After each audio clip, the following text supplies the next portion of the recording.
গ্রামের কোনো এক মেঠো পথ দিয়ে একলা ঘরে ফেরার পথে দেখা পেয়ে গেলেন এক পরিচিত কোনো মুখের। নানান গল্পে কিছু পথ যাওয়ার পর উপলব্ধি করলেন, আরে এই ব্যক্তির তো এখন এইখানে থাকে একেবারেই অসম্ভব। কিন্তু কিন্তু এ কি, আমি কোন রাস্তায়, এখানে কিভাবে এলাম আমি? আর আর সামনে ওটা কি? আর এক পায়ে গেলেই তো গভীর খাদ, যেখানে পড়ে গেলে ভবলীলা সাঙ্গ হওয়া নিশ্চিত। আর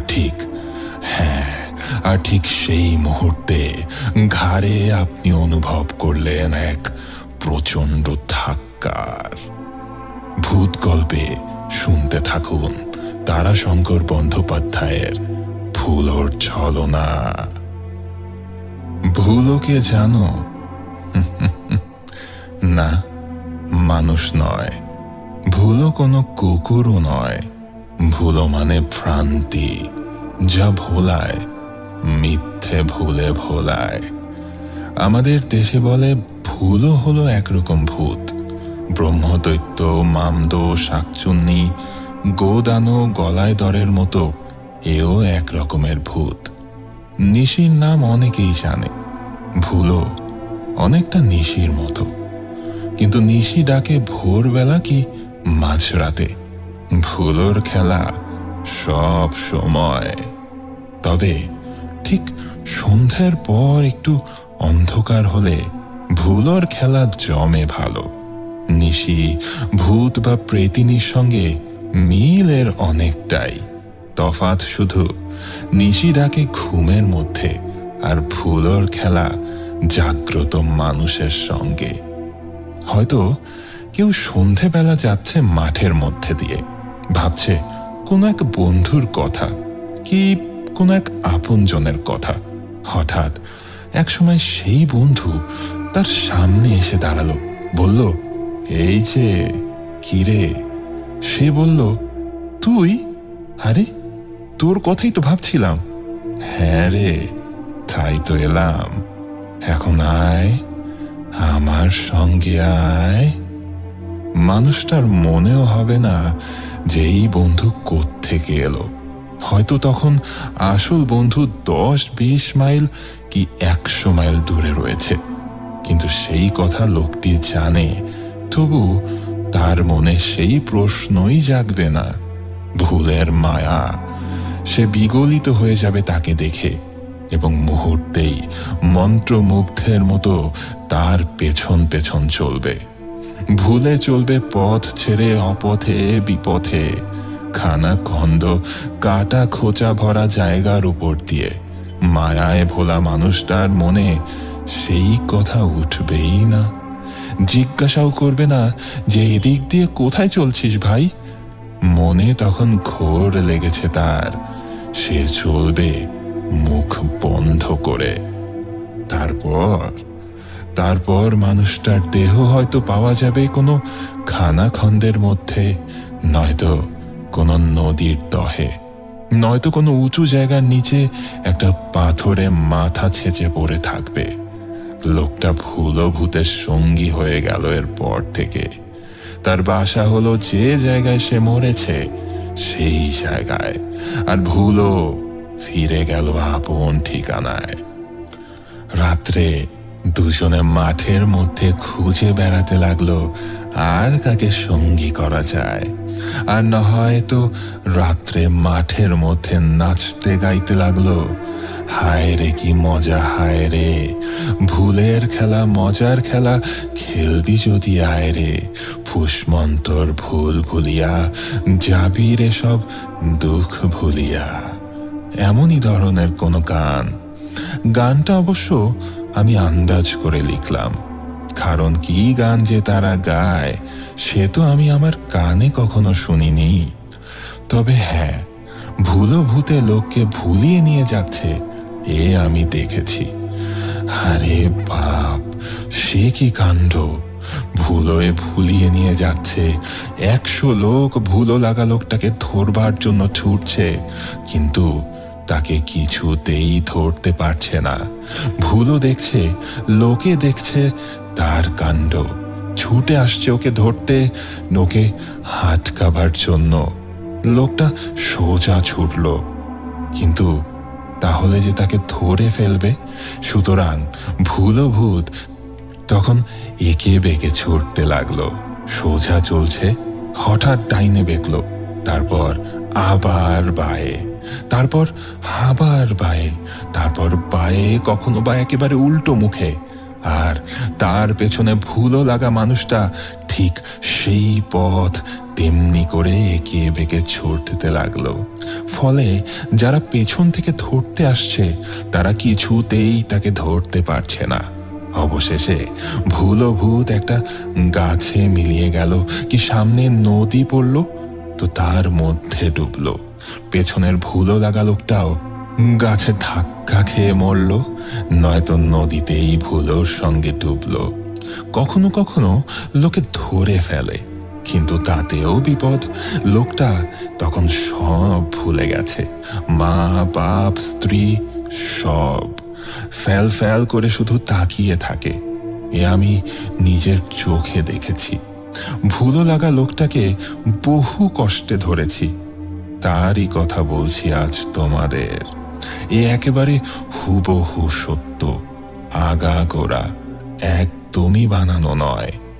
সেই জন্যে এই কাহিনীর মধ্যে যে আমি বলে লিখছি, সে আমি তারাশঙ্কর বন্দ্যোপাধ্যায়, বাড়ি লাভপুর। ঘটনাটা অনেক দিনের, বলি শোনো। ইংরেজি 1929 সাল। আমি তখন লাভপুর ইউনিয়ন বোর্ডের প্রেসিডেন্ট। সেকালে ইউনিয়ন বোর্ড ছিল, এখন উঠে গিয়ে পঞ্চায়েত হয়েছে। 5-7 কি 9-10 খানা গ্রাম নিয়ে ইউনিয়ন বোর্ড। লোকের ওপর ট্যাক্স করে, সেই ট্যাক্স আদায় করে চৌকিদারদের মাইনে দেয় তারা। আর যা বাড়তি থাকে তা থেকে কিছু গ্রাম্য রাস্তাঘাট, কিছু পানীয় জলের জন্য কুয়ো, এসব তৈরি হয়। আর দেশে তখন প্রচণ্ড ম্যালেরিয়া, তার জন্য সরকারের কাছ থেকে পাওয়া সিনকোনা ট্যাবলেট বিতরণ করে, ডোবায় কেরোসিন দেয় মশার ডিম মারবার জন্য। তখন আমি সাহিত্যিক নই, তখন দেশের কাজ করি, কংগ্রেস করি, বাসনা দেশের সেবা করব, দেশ স্বাধীন করব। তার সুবিধার জন্য ইউনিয়ন বোর্ডের প্রেসিডেন্ট হয়েছি। কিছু কাজ তো করা যায়। আমার বয়স তখন 31 বছর। রাস্তাঘাট করাই, তার সঙ্গে এই ম্যালেরিয়া নিবারণে কাজটা নিয়েছি। মশা মারতে হবে। অ্যানোফিলিস মশা দূর হলেই ম্যালেরিয়া চলে যাবে। কারণ মাছি যেমন কলেরার বীজ ছড়িয়ে বেড়ায়, তেমনি অ্যানোফিলিস ম্যালেরিয়ার বিষ ঢুকিয়ে দেয় মানুষের দেহের রক্তে। সে সময় গুরু সদয় দত্ত ছিলেন জেলার ম্যাজিস্ট্রেট। মশা মারবার জন্যে তিনি এক নতুন সহজ পন্থা আবিষ্কার করেছেন তখন। আগে জঙ্গল সাফ করে ডোবায় কেরোসিন দিয়ে মশা মারবার উপায় আমাদের জানাই ছিল, কিন্তু সে প্রায় কামান দেখে মশা মারার মতো ব্যাপার। গ্রাম অঞ্চলে কত জঙ্গল পরিষ্কার করব, কত খানা ডোবায় কেরোসিন দেব, সে বড় খরচের ব্যাপার। দত্ত সাহেব পথ বের করেছেন, সহজ পথ।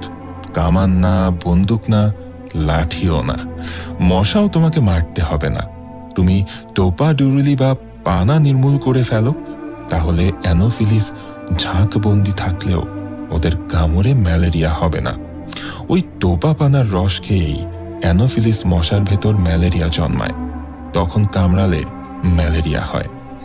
ধরো মাতালের উপদ্রব হয়েছে, মাতালেরা দাঙ্গা করছে, নিত্য চেঁচামেচি করছে, গালাগাল করছে মাতাল। সুতরাং মাতাল তুমি কত ধরবে, কতই বা বাঁধবে? তার থেকে তুমি যদি মদের দোকান তুলে দাও, তবে মাতাল আর কেউই হবে না। লোকগুলো তো আর মদ না খেলে মাতলামি করতে পারবে না। মদের দোকান তোলা যায় না, কিন্তু মশার বিষ শেষ করতে টোপা ডুরুলি বা পানা নিশ্চয়ই শেষ করা যায়। খরচও এতে অনেকটাই কম। সুতরাং ইউনিয়ন বোর্ডে হুকুম এলো, টোপা পানা বা ডুরুলি তুলে ফেলো। দত্ত সাহেব নিজেই উৎসাহী হয়ে দল বল জুটিয়ে পুকুরের ডোবায় নেমে টোপাখানা এসব পরিষ্কার করে দৃষ্টান্ত স্থাপন করে কাজ শুরু করেছিলেন। টোপাখানা তুলে তার চারপাশে খড়কুটো দিয়ে আগুন লাগিয়ে পুড়িয়ে দিতেন। তার চারপাশে তার দলের লোকেরা ঘুরত এবং গান করত। আর সেই গান আমার সবটা মনে নেই। যাই হোক, টোপাখানা মশাদের দাড়ি গোফওয়ালা মাসি, সেই সর্বনাশী মাসিকে নির্মূলের ব্যবস্থা করা ছিল তখন ইউনিয়ন বোর্ডের কাজ। প্রথম এক দফা অনেক লোক লাগিয়ে গ্রামের যেসব পুকুরে টোপাপানা ছিল তা সব তুলে দিয়ে পুড়িয়ে ব্যবস্থা করা হলো যে নিয়মিতভাবে 2 জন করে লোক কাজ করবে। প্রতি গ্রামে যাদের কাজ হবে পুকুরগুলো ঘুরে ঘুরে দেখা, আর একটা দুটো যেমন দেখা যাবে তেমনি তুলে ফেলা। লাভপুরের এই কাজের জন্য 2 জন বাউরি জোয়ানকে রাখা হয়েছিল, নিতাই এবং পারহে। নিতাইয়ের নাম তোমাদের শোনা নাম, কিন্তু পারহের নাম পারহে, অর্থাৎ পান্ডে। কেন, তার অর্থ বলবো কি আমি নিজেও জানি না। পারে বাউরি, অর্থাৎ দস্তুর মতো নাম। পারে আজ বেঁচে নেই, কিন্তু নিত আজও আছে, বুড়ো হয়েছে। এরা 2 জন ছিল বন্ধু। খুব কড়া খাটুনি তারা খাটতে নারাজ ছিল। চাষ করতো না, কারুর ঘরে মান্দেরিও করত না, হালকা কাজ খুঁজত এবং তার মধ্যে মজুরি তারা কম হলেও আপত্তি করত না। এই গ্রাম ঘুরে এখানে ওখানে ডুরুলি বা টোপাখানা খুলে তুলে ফেলার কাজটা তারা খুশি হয়েই নিয়েছিল। সকালে উঠে তামাক টামাক খেয়ে 2 জনে বের হতো, বিড়ি টানত এবং ডুরুলি দেখলে তুলে ফেলে গাছতলায় জিরিয়ে নিত, গানও গাইত। খাবার বেলা অর্থাৎ 12টা বাজতেই চক্কর দেওয়া শেষ করে দেখাবার জন্য কিছু ডুরুলি গামছায় বেঁধে নিয়ে বাড়ি ফিরত। জল খেয়ে বটতলার ছায়ায় ঘুম এবং আড্ডা। বিকেলে 4টের পর স্নান করে টেরি কেটে কিছু মদ খেয়ে আসতো ইউনিয়ন বোর্ড অফিসে। ডুরুলিগুলো দেখিয়ে ফেলে দিত গর্তে, মাটি চাপা দিত। তারপর ইউনিয়ন বোর্ডের খাতায় বুড়ো আঙুলের ছাপ দিয়ে প্রত্যেকে 6 আনা পয়সা ট্যাকে গুজে মদের দোকানে গিয়ে আনা 2-3 পচাই মদ খেয়ে টলতে টলতে বাড়ি ফিরত। আমি তখন ইউনিয়ন বোর্ডের প্রেসিডেন্টের চেয়ারে বসে থাকতাম।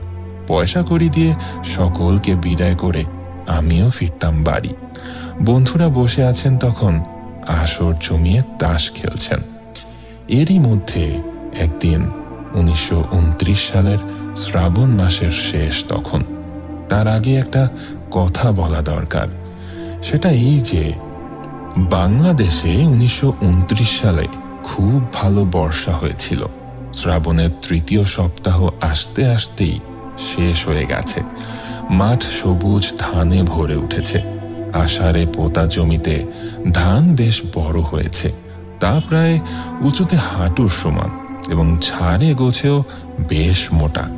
পুকুর, ডোবা, নালা এবং নদী জলে টইটুম্বুর। আমাদের গ্রামের গায়ে দক্ষিণ পূর্বে পশ্চিমে লম্বা রেল লাইন, তার দক্ষিণে মাইলখানেক বিস্তৃত ধানের ক্ষেতের ওপারে কুয়ে নদী। কুয়ে তখন ভরা ভর্তি। সেদিন বিকেলে 4:30টার সময় বোর্ডে গেলাম। দেখলাম নিত বা নিতাই বসে আছে, পারে আসেনি। নিতকে নাকি সে বলেছে, তুই চল এগিয়ে, আমি যাচ্ছি, তুই কিন্তু আগে ভাগে নিয়ে চলে আসিস না, 2 জনে পয়সা নিয়ে মদের দোকানে ফিরব। 4:30 থেকে 5টা, 5টা থেকে 6টা পর্যন্ত আমরা অর্থাৎ সেক্রেটারি এবং আমি বোর্ডের কাজকর্ম সারলাম। অপেক্ষা কেবল পারহের। সে এলে নিতর এবং তার টিপ নিয়ে পয়সা দিয়ে বাড়ি ফিরব। 6টার সময় বললাম, কই রে, পারে এলো কই? নিত মদ খানিকটা খেয়েছিল। তার ঝোঁকে এবং চুপচাপ বসে থাকায় ঝিমুনিতে সে এর মধ্যেই ঢুলছিল। আমার কথায় সজাগ হয়ে উঠে চোখ কচলে বলল, তাই তো মশাই, কই এলো? কিন্তু সে নিশ্চয়ই আসবে বলেছে। খুব চিন্তিত হয়ে পড়ল সে। তাই তো, কিন্তু আমরা বসে থাকি কত? সন্ধে হয়ে আসছে। সেক্রেটারি বাড়ি যাবার জন্য উসখুস করছে। আমারও মন টানছে তাসের আড্ডায়। তবু আরো মিনিট 10 বসে থেকে বললাম, তাহলে টিপ ছাপ দিয়ে তোর পয়সা নিয়ে যা। পারের পয়সা বাকি রইল, কাল নেবে। তাই নিয়েই সে যেন চিন্তিত মনে উঠে গেল। বিড়বিড় করতে করতে গেল, শালার কাজ দেখ দেখে, শালা বদমাস কোথাকার। কথাটা আমার কানে এলো। আমরা বোর্ড থেকে বেরিয়ে এলাম। দেখলাম নিত পশ্চিম মুখে চলেছে। যাবার কথা তার পূব মুখে। বুঝলাম পশ্চিম মুখে একটু এগিয়ে গিয়ে সে রেল লাইন ধরবে, পূব মুখে ফিরে সোজা এসে উঠবে তাদের পাড়ায়। তাদের পাড়াটা আমার বাড়ির দক্ষিণ পূর্বে, একেবারে লাগাও স্টেশনের গায়ে। বাড়ি ফিরলাম, তখন অন্ধকার হয়েছে। আমার বৈঠকখানায় তখন আলো জেলে তাসুরে বন্ধুরা বসে গেছেন, আমিও পাশে বসলাম। কিছুক্ষণের মধ্যেই তাসের নেশা জমে উঠল। হঠাৎ নেশাটা যেন একটা ঠক্কর খেয়ে ভেঙে গেল। ঠিক দক্ষিণ দিকে একটা গোলমাল উঠল। গোলমাল? কিসের গোলমাল? বৈশাখ জ্যৈষ্ঠে আগুনের ভয় থাকে, কিন্তু এটা তো বর্ষাকাল, এবং সেবারকার মতো ভরা ভর্তি জমজমাট বর্ষাকাল। আগুন লাগার তো কথা নয়। কান বাজিয়ে শুনলাম বহু লোকের একটা আক্ষেপ এবং শঙ্কাপূর্ণ একটা গ্যালোরে গ্যালোরে শব্দ। ঠাহর করতে পারলাম না ঠিক কি গেল বা কি যাচ্ছে। যেন টেনে ছিঁড়ে কিছু চলে যাচ্ছে, বা কেউ কিছু ছিনিয়ে নিয়ে যাচ্ছে। কোলাহলটা নিকটে, ওই রেল লাইনের ধারে। আমার বৈঠকখানা থেকে ধীরে সুস্থে 5-6 মিনিটের পথ, দূরে গেলে 3-4 মিনিট লাগার কথা। আমরা কেউ বসে থাকতে পারলাম না। ওই শব্দটা শুনে সকলেই ছুটে বেরিয়ে এলাম, এবং মিনিট 2-এর মধ্যে গ্রাম প্রান্তে এসে নজরে পড়ল রেল লাইনের ওপর অনেক মানুষ। তারা দাঁড়িয়ে ওই গ্যালোরে গ্যালোরে বলে একরকম হাহাকার করছে। লাইনের ওপারে মাঠে দেখলাম গোটা 2 লণ্ঠনের আলো যেন ছুটে ছুটে বেড়াচ্ছে, একবার এদিক একবার ওদিক, কখনো ডাইনে কখনো বাঁয়ে, হালেয়ার মতো। লাইনে এসে উঠে দেখলাম বাউরি পাড়ার মেয়ে পুরুষেরা সারিবন্দি হয়ে দাঁড়িয়ে হায় হায় করছে। কতগুলি মানুষ চেঁচাচ্ছে, গ্যালোরে গ্যালোরে। ওই রে, কতগুলো ভদ্রলোকও তখন এসে দাঁড়িয়েছেন। তারা বলছেন, ওই তো, ওই যে, তাই না? কি হয়েছে জিজ্ঞেস করলাম যাকে সামনে পেলাম। সে আমাকে চিনে কেঁদে উঠে বলল, ও বাবু গো, নিতকে ভুলোয় নিয়ে গেল গো, নিতকে ভুলোতে নিয়ে গেল। ভুলোতে নিয়ে গেল কথাটা চট করে বুঝিনি। বললাম, নিতকে ভুলোয় নিয়ে গেল মানে কি? সে বলল, হ্যাঁ বাবু, ওই দেখো মাঠে মাঠে ছুটছে আর চেঁচাচ্ছে, দাঁড়ারে দাঁড়ারে, পাড়ারে দাঁড়ারে। বিরক্ত হয়ে বললাম, মানে কি এসবের? ওগো ওগো ওগো ভুলো ভূত, পারে সেজে এসে ওই দেখো মাঠে মাঠে ওকে ছুটিয়ে নিয়ে চলেছে রে। কেউ ধরতে পারছে না। নিয়ে গেলে হয় নদীতে ডুবিয়ে মারবে গো। সামুতে নদীর টুকুল পাথার, ভরা জোয়ান গো। পারে কোথায়? ওই যে দেখো, ওইখানে রইছে। ভয়ে ডরে সেও কাঁপছে। নিত মরলে ওকে নেবে গো। অর্ধেক বুঝলাম, অর্ধেক বুঝলাম না। তবু আমি মাঠে নেমে পড়লাম। আমার সঙ্গে 2 সঙ্গী। সামনে ওই বিস্তীর্ণ 1 মাইল স্কয়ার চলে টইটুম্বুর ধান ভরা ক্ষেতের মধ্যে। প্রায় 200 গজ দূরে তখন আলোগুলো ইতস্তত ছোটাছুটি করছে, এদিক ওদিক সেদিক, কখনো সোজা কখনো ডাইনে কখনো আবার বায়ে। জল ও ধান ভর্তি জমির আইলের ওপর দিয়ে আলো হাতে যেতে গেলে এমনই হবে। আর এতক্ষণ অন্ধকারে থেকে অন্ধকার আমার চোখে অভ্যস্ত হয়ে পড়ল। আমি দেখলাম কালো কালো মানুষ অন্তত 30-35 জন তো হবেই। কৃষ্ণপক্ষের রাত্রির অন্ধকারে প্রেতের মতো ছোটাছুটি করছে, এবং তার খানিকটা আগে চিৎকার হচ্ছে, তারস্বরে আর্তস্বরে ব্যাকুল হয়ে কেউ প্রাণ ফাটিয়ে, কেউ যেন পারে গিয়ে দাঁড়াতে বলছে। কণ্ঠস্বরটা আমি চিনতে পারলাম। হ্যাঁ, এ তো নিতর কণ্ঠস্বর, কিন্তু কাকে বলছে? পারে স্টেশনে দাঁড়িয়ে কাঁপছে ভয়ে, কিন্তু নিতো যাকে ডাকছে সে যে তার সামনে তাতে তো সন্দেহ নেই। সে যেন নিতোর চেয়েও জোরে ছুটে চলেছে, সামনে একে বেঁকে, কখনো ডাইনে, কখনো বায়ে, কখনো বা সোজা, যেন সে হাওয়ায় উঠছে। নিতো 2 হাত বাড়িয়ে তাকে ধরবার জন্য ছুটছে আর ছুটছে, যেন সে হারিয়ে যাবে, যেন সে পালিয়ে যাবে।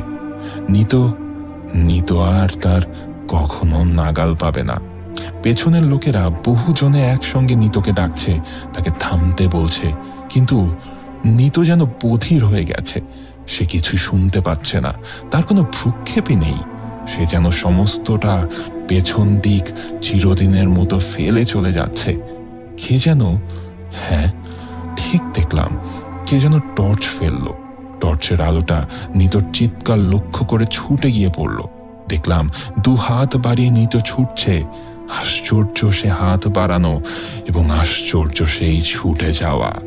ঊর্ধ্বশ্বাসেই শুধু নয়, দিক বিদিক জ্ঞান শূন্যের মতো ছুটছে সে। জল এবং ধান ভরা মাঠ ভেঙে ছুটছে, কখনো বায়ে, কখনো ডাইনে, আবার কখনো বা সোজা। কখনো পড়ছে, কিন্তু তৎক্ষণাৎ উঠে আবার সঙ্গে সঙ্গে ছুটছে। একবারও দাঁড়ালো না সে। আরো আশ্চর্য এই যে পেছনের অনুসরণকারীরা যখন কাছে এসে পড়ছে, তখন হঠাৎ আরেক দিকে বেঁকে সে ছুটে যাচ্ছে, মাঠের মধ্যে জল ভেঙে, কাদা ভেঙে। অনুসরণকারীরাও প্রাণপণে ছুটছে, কিন্তু জলের ধানের মধ্যে নামতে পারছে না তারা আইলে আইলে ছুটছে, ঘুর হচ্ছে। ততক্ষণে নিতো আরো এগিয়ে যাচ্ছে। পেছনের আলোর ছটার প্রতিও তার দৃষ্টি ফিরছে না। মানুষটা যেন উন্মাদ, মানুষটা যেন দানবের মতো শক্তিশালী হয়ে উঠেছে, প্রাণের ব্যাকুলতায়, ব্যগ্রতায়। পারে রে, দাঁড়া রে, এটা সে বলেই চলছে, কিন্তু ঠিক পূব দক্ষিণ মুখে, নদীর দহের দিকে। রেললাইন সোজা পূর্ব মুখে এসে একটা বাঁকে দক্ষিণ মুখে মোড় নিয়ে নদীর ওপর ব্রিজ বেঁধে পার হয়ে চলে গেছে। তার পাশেই প্রকাণ্ড দহ সেই মুখে চলেছে। মুহূর্তেই দূরে চলে যাচ্ছে সে। নিতোর সামনে ভুলো পারের চেহারা ধরে হাওয়ায় ভর দিয়ে তাকে কেউ ডেকে নিয়ে চলেছে। হায় হায়। আমরা কেউ দেখতে পাই বা না পাই, নিতো তাকে দেখছে। ওই চলছে নিতো, ওই যে। আলোগুলো কাছে গেল, এইবার ওকে ধরবে, কিন্তু মুহূর্তেই নিতোর কণ্ঠ উল্টোমুখী হয়ে ছুটে চলল। আলো অনেক পেছনে পড়ে গেল। নিতো ছুটছে পুলের দিকে। পুলের ওপাশে দহ, পুলের মুখটা বড় বড় পাথর দিয়ে ঢেকে তারের জাল দিয়ে বেঁধে অন্তত 2 তলা বাড়ির সমান উঁচু, এবং লাইনের মুখটা লোহার স্পাইক দিয়ে মানুষ, জন্তু, জানোয়ারের পক্ষে অনধিগম্য করে রেখেছে, যেন কেউ লাইন ধরে ব্রিজের ওপর দিয়ে নদী পার না হতে পারে। পুল থেকে পড়লেও মরবে, একদম ডুবে যাবে নিতো। পুলে উঠলে হয় জালে পা বেঁধে পাথরে আছাড় খেয়ে পড়বে, নয় ওপরে উঠে ওই স্পাইকে গেঁথে যাবে। নিয়ে গেল, ভুলো তাকে ছিনিয়ে নিয়ে গেল। তখন আমি রেল লাইনের দক্ষিণে প্রায় 60 মাইল মাঠ ভেঙে ডিস্ট্রিক্ট বোর্ডের রাস্তায় দাঁড়িয়ে, এবং নিতো তখন আরো 60 মাইলের বেশি দক্ষিণে নদীর দিকে ক্রমশ ঢালু এবং জলা ধান ভরা ক্ষেতের মধ্যে উন্মাদের মতো ছুটোছুটি করে মিনিটে আরো দক্ষিণে নদীর কিনারার দিকে চলেছে। শুনতে পাচ্ছি সেই একই কথা, দাঁড়া রে, দাঁড়া রে। ক্রমশ কণ্ঠস্বর দূরবর্তী হচ্ছে। এরপর নদী গর্ভে, নয়তো ওই ব্রিজের মুখে 2 তলা সমান উঁচু বাঁধে উঠে আছড়ে পড়বে। ওই ভুলো সেটাকে নৃশংসভাবে ডুবিয়ে অথবা পাথরে আছড়ে মেরে নিঃশব্দে হাসবে। মনে পড়ছিল এখানকার গল্প। চলিত গল্প এই যে বহুকাল পূর্বে এই মাঠে একজন পাষণ্ড বন্ধুর ছদ্মবেশে একজনকে ভুলিয়ে নিয়ে এসে মাঠের মধ্যে হত্যা করেছিল। তখন থেকে সেই খুন হওয়া মানুষটি এখনো ভূত হয়ে আছে। সুযোগ পেলেই আত্মীয় বা বন্ধুর বেশ ধরে অন্য মনস্ক মানুষকে এমনই ভাবে ভুলিয়ে নিয়ে গিয়ে মেরে ফেলতে চেষ্টা করে। মনে পড়ল আমাদের গ্রামের সুধীর বাবুকে। ঠিক এমনই সন্ধেবেলা তার দাদা সেজে এসে ডেকে নিয়ে যেতে চেষ্টা করেছিল, কিন্তু অন্য মানুষের চোখে পড়েছিল, তাই রক্ষা পেয়েছিলেন। তারা তাকে ধরে ফেলেছিল। তিনি অজ্ঞান হয়ে গিয়েছিলেন সঙ্গে সঙ্গে। তারপর অবশ্য জ্ঞান হয়ে সুস্থ মানুষ হয়েছিলেন। কিন্তু কেউ যদি তাকে সেদিন না দেখত, তারও বিপদ ঘটত। আরো অনেক ঘটনা। ঠিক ওই রেল লাইনে একটা মাইল পোস্ট রয়েছে, যেখানে পোতা আছে সেইখানেই নাকি ওই ভুলোর আত্মাটা ঘুরে বেড়ায়। ওখানেই নাকি মেরেছিল বিশ্বাসঘাতকতা করে তাকে। ভাবছি এমন সময় একজনকে পেলাম। সে শশী ডোম, আমাদের এখানকার বিখ্যাত চোর। লম্বা ছিপছিপে মানুষ। শশী চুরির জন্য জেল খেটেছে অনেকবার, কিন্তু কেউ কখনো তাকে ধরতে পারেনি। 3 হাত সামনে থেকে ছুটলে মিনিটে 3 হাত ব্যবধান 7 হাত হয়ে যায়, এবং 5 মিনিটে সেটা বেড়ে 25 হাত, এবং তারপরই সে মিলিয়ে যায়। এমন তার গতিবেগ, এমনই সে দৌড়তে পারে। ডিস্ট্রিক্ট বোর্ডের রাস্তাটা রেল লাইনের সঙ্গে সমান্তরাল হয়ে চলে গেছে, এবং নদীর ব্রিজের ঠিক মুখটায় একটা অন্যটাকে কেটে চলে গেছে। মনে হলো শশী যদি সেই দৌড়ে যায়, তাহলে নিতোর আগেই হয়তো ব্রিজের মুখটা আগলাতে পারে। নিতোকে যদি ভুলো নদীতে নিয়ে গিয়ে ফেলে, তবে কিছু করার নেই। কিন্তু যদি ব্রিজের গায়ে বাঁধে তুলে পাথরে আছড়াতে চায়, তবে হয়তো শশী তাকে রক্ষা করতে পারবে। নিতোকে হয়তো সে ধরতে পারবে। শশীকে বললাম, শশী, একবার চেষ্টা করতে পারিস? তুই একবার সেই দৌড়টা দে না বাবা, গিয়ে দাঁড়া ব্রিজের ওপর। শশী বলল, যদি নদীতে যায়? বললাম, তাহলে হাত নেই, তবু দেখ। শশী ছুটল, এবং শ্রাবণ মাসের মেঘাচ্ছন্ন ওই কৃষ্ণপক্ষের রাত্রির মধ্যে মিনিট 2-3 মধ্যে সে মিলিয়ে গেল। ছুটবার সময় শশীর হাঁটুতে মটমট শব্দ হতো। সেই শব্দটাও আর শুনতে পেলাম না। পেছন পেছন আমি এবং আরো 2-3 জন ছুটলাম। তখন আমার ফুটবল খেলার অভ্যাস ছিল। দৌড়তে আমিও পারতাম। বয়সও তখন 30-31। ওদিকে মাঠের মধ্যে শ্রাবণের অন্ধকার রাত্রিরে জলমাঠের মধ্যে কয়েকটা আলো ছোটাছুটি করছে, দিশাহারার মতো ছুটছে, কখনো ডাইনে, কখনো বায়ে, আবার কখনো সোজা। আর তার সামনে এক বুক ফাটানো ডাক, দাঁড়া রে, দাঁড়া রে, পারে রে, দাঁড়া রে। সম্মুখে তার ছুটছে পারের ছদ্মবেশী প্রতিহিংসা পরায়ণ প্রেত, সেই ভূত। তাকে আর কেউ দেখতে পাচ্ছে না, দেখছে শুধু ওই ভুলোর ছলনায় মোহগ্রস্ত নিতো। দুহাত বাড়িয়ে সে ছুটছে, তাকে ধরবে, তাকে ধরতেই হবে। তার কাছে স্থান কাল সব বিলুপ্ত। কতগুলো আলো সে দেখতে পাচ্ছে না, এত ডাক সে শুনতে পাচ্ছে না। পায়ের তলায় কাঁটা বিচ্ছে, সে বুঝতেও পারছে না। ভুলো ছলনায় তাকে সব ভুলিয়ে দিয়েছে। সে হাঁপাচ্ছে, হৃৎপিণ্ড ফেটে পড়তে চাইছে।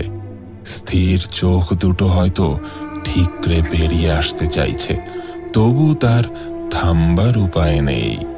মুহূর্তে মুহূর্তে তার বন্ধুকে ধরবার ব্যগ্রতা উদ্দাম থেকে উদ্দামতর হয়ে উঠছে। পরম বন্ধুর ছদ্মবেশী প্রেত নিঃশব্দ হাসি হেসে বলছে, হায় আয়, এদিকে আয়। ওই নদীতে পাথারে ঝাঁপ খাবো দুজনে, কিংবা আয় না ওই পুলের বাঁধের ওপর দুজনে জাপটা জাপটি করে পড়বো ওই পাথরের ওপর। তারপর দুজনে বসে কত মজা করব। ছুটছিলাম আর ভাবছিলাম। পাকা রাস্তাটা রেল লাইনের সঙ্গে সঙ্গে পশ্চিম দিকে বেঁকল, পূর্ব মুখ থেকে দক্ষিণ মুখে। সামনে 150 গজ দূরে লাইন, আর সেটা রাস্তার সঙ্গে একসাথে মিশেছে। এরপর রাস্তাটা চলে গেছে রেল লাইন ক্রস করে পূব দিকে। যদি ওইখানে শশী গিয়ে। ভাবনাটা সম্পূর্ণ হলো না। অন্ধকার চিরে শশীর ডাক শুনলাম, ধরেছি, ধরেছে, শশী ধরেছে। আমরা আরো জোরে ছুটলাম। গিয়ে দেখলাম মানুষের কাছে ভুল হয় হেরেছে, নয় নিতকে নিয়ে খানিকটা নিষ্ঠুর আমোদ করে বা এতগুলো মানুষের ব্যগ্রতা দেখে নদীতে না ডুবিয়েই ওই পুলের বাঁধের উপর তুলে শশীর হাতে তাকে ছেড়ে দিয়ে চলে গেছে। আমরা যেতে যেতে যে আলোগুলো নিতর পেছনে এতক্ষণ ব্যর্থ ছোটাছুটি করছিল তারা চলে এলো, স্থির হয়ে এক জায়গায় দাঁড়ালো। আমরা পৌঁছে দেখলাম শশী নিতকে ধরেছে। 10-12টা আলো চারিদিকে তাকে ঘিরে রয়েছে।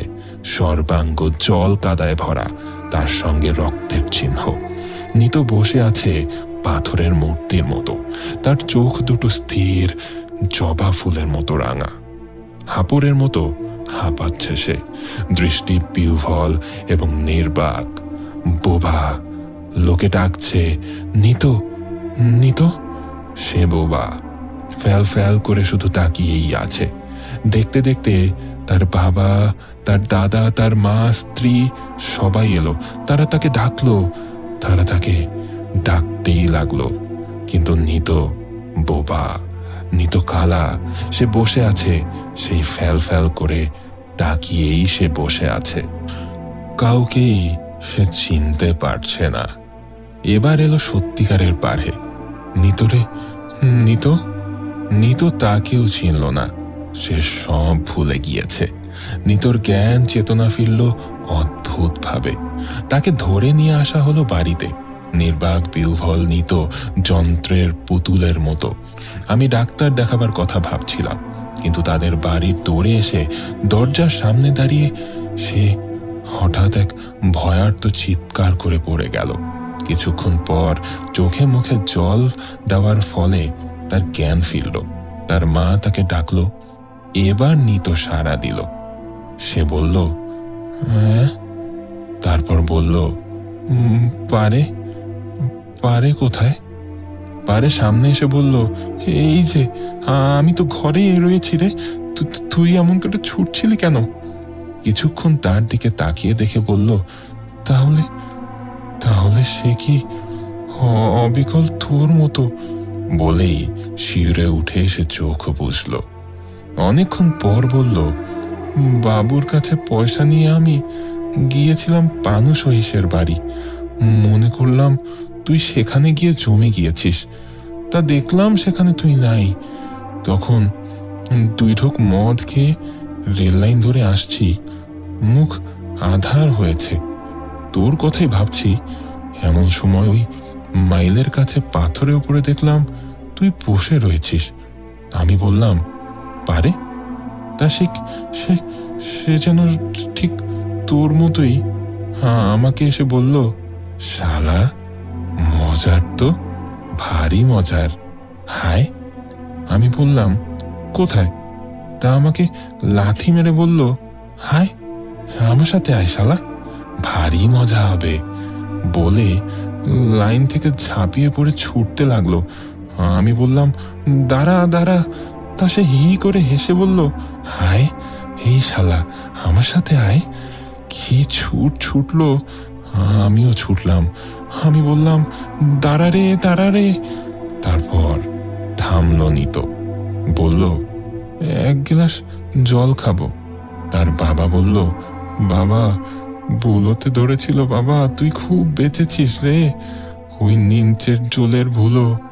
নিত শিউরে উঠল।